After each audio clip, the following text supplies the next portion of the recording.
السلام علیکم جی، کیسے ہیں آپ لوگ؟ امید ہے خیر عافیت سے ہوں گے۔ اگر آپ لوگ میرے چینل پر پہلی بار آئے ہیں تو چینل کو سبسکرائب کر دیں، جس سے آنے والی ساری ویڈیوز کی نوٹیفیکیشن آپ تک پہنچتی رہیں۔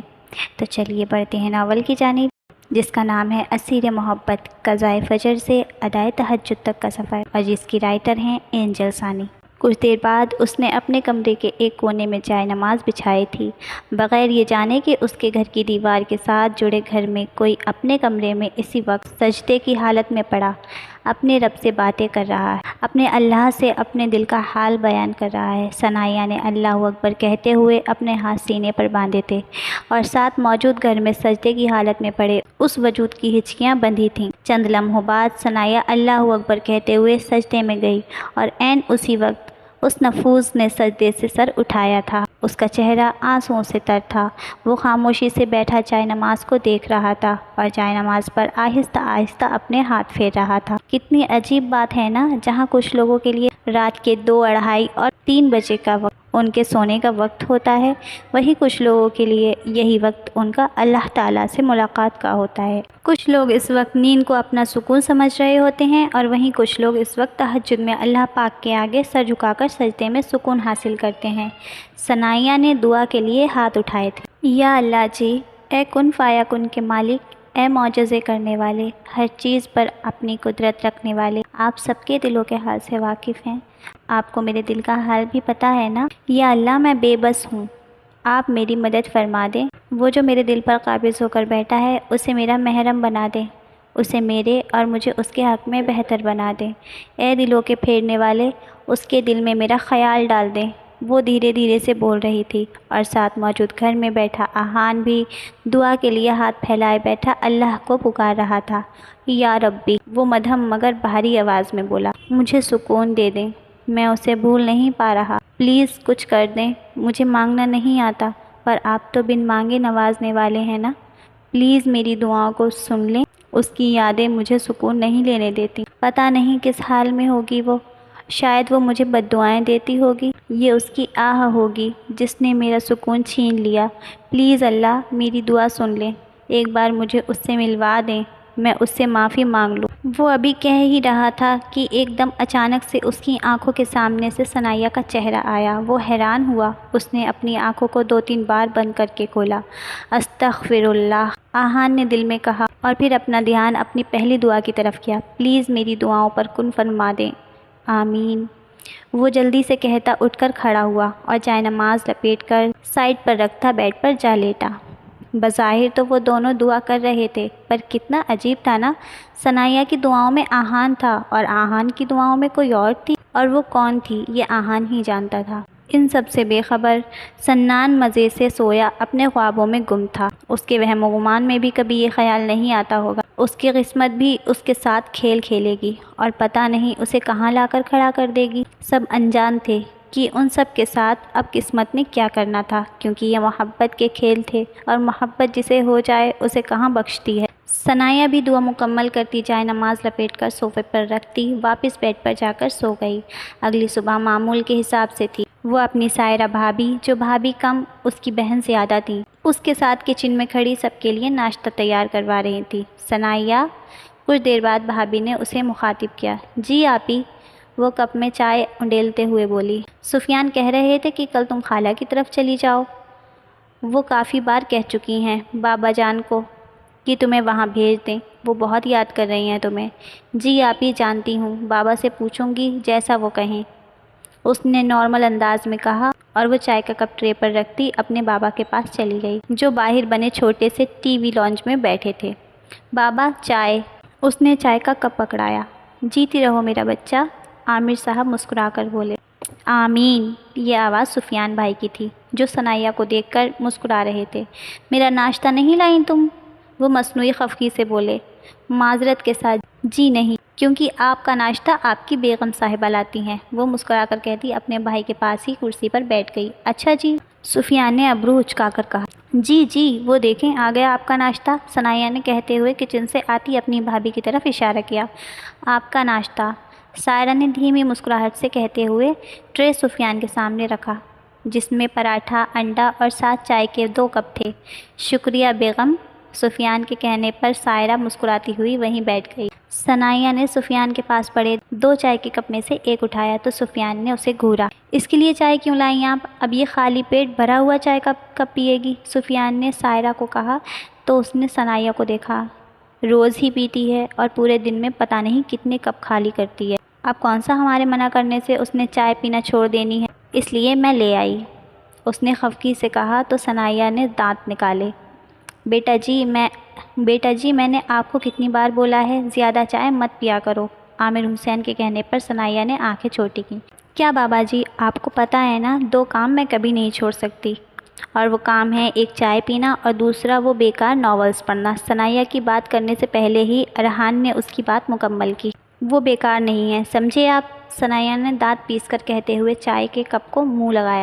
ویسے پتہ نہیں ملتا کیا ہے ناولز میں تمہیں جو پورا دن گھسی رہتی ہو ان میں؟ سفیان نے عجیب سا منہ بنا کر کہا اور ساتھ ساتھ ناشتہ کرنے لگا۔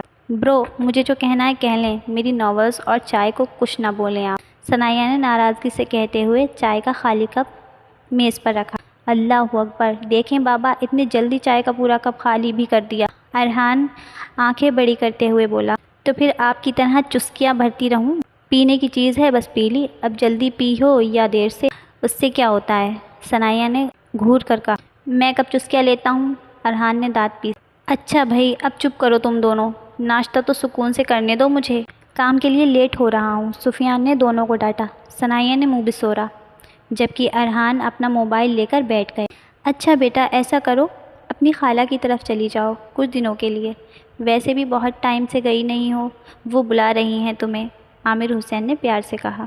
ہاں صحیح ہے بابا، خالہ جانی ویسے بھی ناراض ہو رہی تھیں کہ ہم نے چکر نہیں لگایا اتنے وقت سے، ہم تو مصروف ہیں، اس لیے ثنائیہ چلی جائے گی تو ان کی ناراضگی بھی ختم ہو جائے گی، سفیان نے کہتے ہوئے چائے کا کپ اٹھایا۔ ٹھیک ہے، عامر حسین نے اثبات میں سر ہلایا اور ثنائیہ سے مخاطب ہوئے۔ بیٹا تم سامان وغیرہ پیک کر لینا، کل بھائی چھوڑ آئے گا تمہیں۔ جی ٹھیک ہے بابا، وہ کہتی ہوئی کچن کی جانب بڑھ گئی۔ وہ کچن میں کھڑی بے دلی سے ناشتہ بنانے لگی۔ وہ نہیں جانا چاہتی تھی ملتان، پر وہ منع بھی تو نہیں کر سکتی تھی۔ کیا ہوا ثنائیہ، کہاں گم ہو؟ پیچھے سے اس کی بھابھی نے آواز دی تو وہ پلٹی۔ کہیں بھی تو نہیں۔ کیوں، کیا ہوا؟ وہ مسکرا کر پوچھنے لگی۔ ہوا تو کچھ نہیں ہے، پر حیرت کی بات ہے تم خوش نظر نہیں آ رہی اس بار، ورنہ پہلے تو بہت خوش ہوتی تھیں یالے اور خالہ کے پاس جانے پر، بھابھی عام انداز میں کہتی۔ سنک میں رکھے برتن دھونے لگی۔ ایسا نہیں ہے بھابھی، میں خوش تو ہوں، پر اس بار میرا دل نہیں ہے وہاں جانے کا، پتہ نہیں کیوں، خالہ جانی بھی ایسے ہی بلوا رہی ہیں مجھے، نہیں جانا بس، وہ جھنجھلا کر بولی۔ بھابھی نے حیرت سے اسے دیکھا۔ کیا ہو گیا ہے یار؟ خالہ سوچتی ہوں گی کہ ان کی بہن نہیں رہی تو بابا نے بچوں کو ان سے دور کر دیا، اس لیے بابا اور سفیان چاہتے ہیں تم چلی جاؤ، پر خود بتاؤ اگر امی ہوتی تو وہ بھی تو تمہیں خالہ جان کے کہنے پر بھیجتی نا وہاں، اب ہمیں ہی رشتوں کو جوڑ کر رکھنا ہے، اس لیے چپ چاپ تیاری کر لینا، کل نکلنا ہے تمہیں۔ ان کے پیار سے سمجھانے پر ثنائیہ نے مسکرا کر اثبات میں سر ہلایا۔ اچھا ٹھیک ہے، اس نے کہا اور پلٹ کر پراٹھے بنانے لگی، کیونکہ 9 بج گئے تھے اور باقی سب کے ناشتے کا ٹائم ہو چکا تھا۔ ارحان، بابا اور عفان بھی کام پر جا چکے تھے، اس کے بابا دکان چلاتے تھے، سفیان بھی کسی فیکٹری میں کام کرتا تھا، ارحان ایک کاسمیٹکس فیکٹری میں نوکری کرتا تھا اور عفان ایک ہوٹل میں کیشیئر کا کام کرتا تھا، البتہ زین ابھی ویلا انسان تھا جس کا کام بس PUBG کھیلنا اور گھر میں بیٹھ کر ثنائیہ کو تنگ کرنا ہوتا تھا۔ 11 بجے تک وہ اور بھائی گھر سے سارے کام کر کے فارغ ہو چکے تھے، وہ اب موبائل پر ناول پڑھنے میں گم تھی، تبھی ہانیہ وہاں آ ٹپکی۔ اوے جانی، کیا کر رہی ہو؟ وہ ثنائیہ کے پاس بیٹھتے ہوئے دانت نکال کر بولی۔ ناول پڑھ رہی تھی، اس نے موبائل میں مگن ہی جواب دیا۔ کون سا؟ اس دن والا جس میں وہ برہان اور امائرہ تھی؟ ہانی نے اندازہ لگایا۔ ہاں وہی، دل منتظر بائے ثانیہ حسین، بہت اچھا ہے، تم بھی پڑھنا، بہت امیزنگ سٹوری ہے، اس نے ساتھ ہی مشورہ دیا۔ ہاں وہ تو میں رات کو ہی سٹارٹ کرتی ہوں، لیکن ابھی تم اٹھو اور چلو، چچی جان بلا رہی ہیں، ہانی نے کہا اور اس کے پاس سے اٹھی۔ مومانی بلا رہی ہیں؟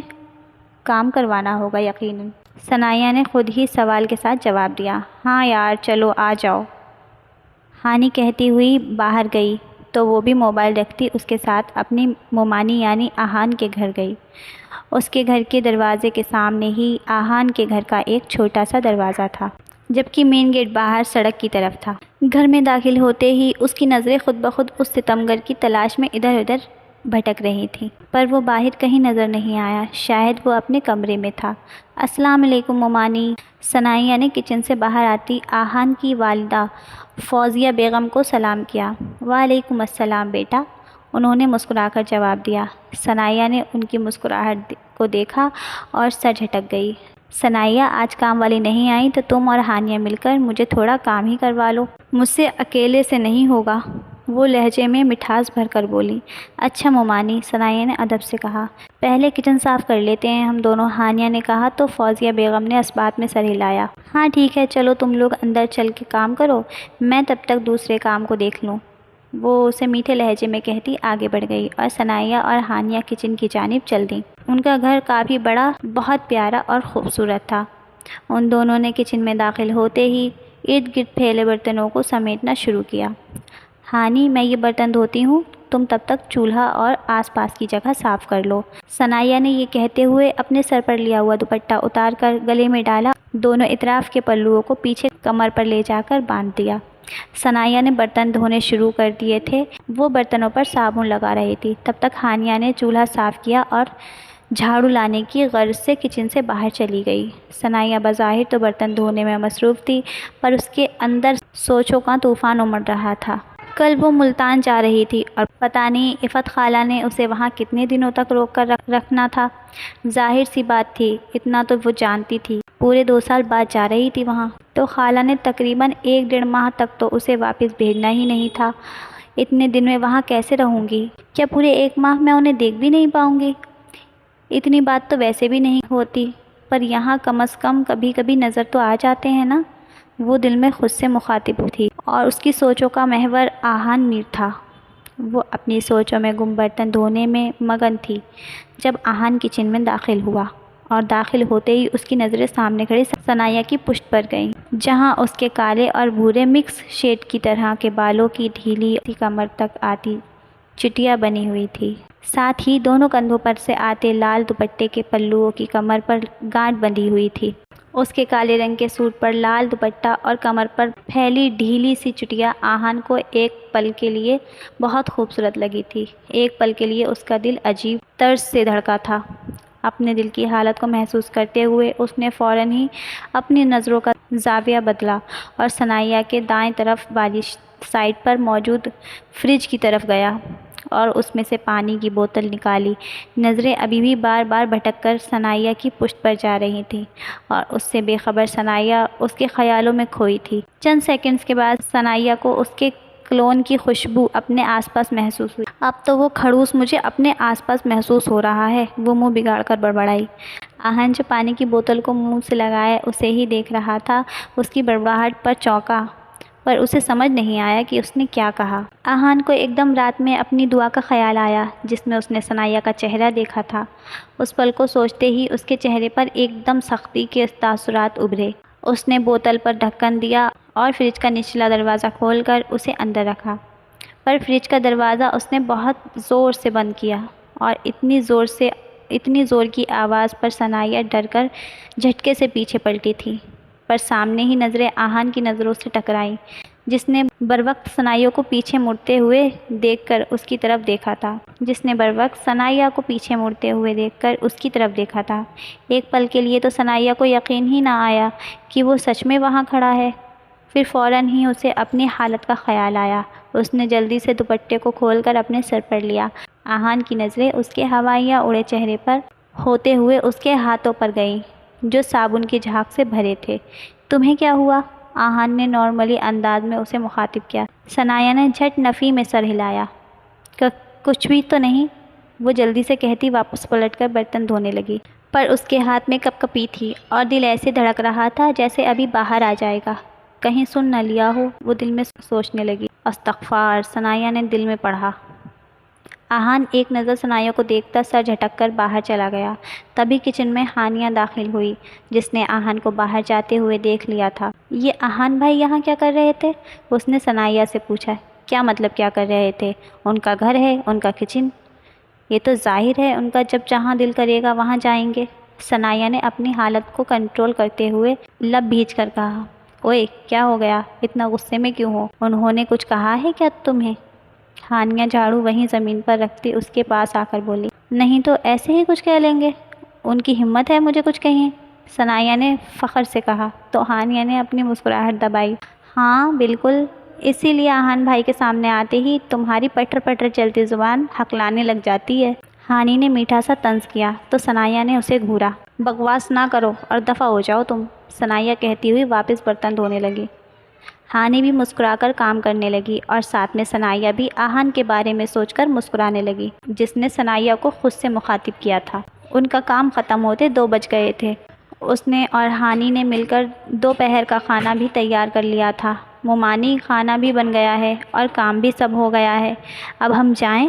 ثنایا نے لاؤنج میں بیٹھی فوزیہ بیگم سے کہا تو وہ مسکرائیں اور پیار سے بولی، بہت شکریہ تم دونوں کا بیٹا، مجھ اکیلی سے کبھی نہ ہوتا یہ کام، تم دونوں نے ہی کر دیا سارا۔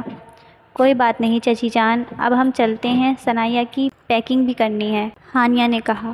پیکنگ؟ کیوں، کہیں جا رہی ہو تم کیا ثنایا؟ فوزیہ بیگم نے چونک کر کہا اور ان کی یہ آواز پیچھے سے آتے آہان نے بھی سنی۔ جی مومانی، وہ میں خالہ جانی کی طرف جا رہی ہوں، کچھ دنوں کے لیے وہ بلا رہی ہیں، ثنایا نے نارملی انداز میں کہا۔ اچھا، کب جا رہی ہو پھر؟ فوزیہ بیگم نے سر ہلاتے ہوئے پوچھا۔ پیچھے کھڑا آہان ان کی ساری گفتگو سن رہا تھا۔ کل جاؤں گی مومانی، شاید 12 بجے نکلنا ہے، عفان بھائی کے ساتھ جاؤں گی۔ اچھا چلو اچھی بات ہے، خیریت سے جاؤ۔ ان کے کہنے پر ثنایا سر ہلاتی وہاں سے پلٹ کر جانے لگی۔ سامنے ہی اس کی نظریں آہان سے ٹکرائیں جو اسے ہی دیکھ رہا تھا۔ ثنایا نے فوراً ہی اپنی نظریں نیچے کی طرف جھکا لی اور یہ منظر آہان کی آنکھوں سے ہوتے ہوئے اس کے دل میں قید ہو گیا تھا۔ اس نے ایک گہرا سانس لیا اور آگے بڑھتا سیڑھیاں چڑھنے لگا۔ سیڑھیوں پر کھڑے ہو کر اس نے پلٹ کر ثنایا کی پشت کو دیکھا جو اب باہر کی طرف جا چکی تھی۔ یا اللہ، مجھے کیا ہو رہا ہے؟ اس نے دل میں کہا اور اوپر کی طرف بڑھ گیا۔